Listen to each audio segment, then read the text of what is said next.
Eu me comprometo a servir.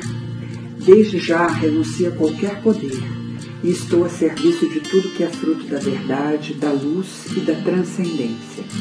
Eu quero sonhar a trama desta rede de paz junto com cada um e em harmonia tecermos o amanhã que queremos.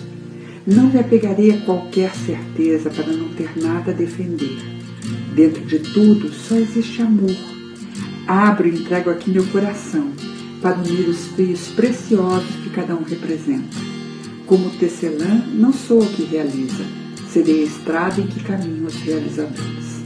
Desde já entrego as partes de mim para ser inteira com todos, e que a guiança que nos trouxe até aqui continue nos inspirando e conduzindo. Que a chama da paz ilumine, aqueça e habite o coração de toda a humanidade. Meu nome é Dulce, e assim eu falei. Rei.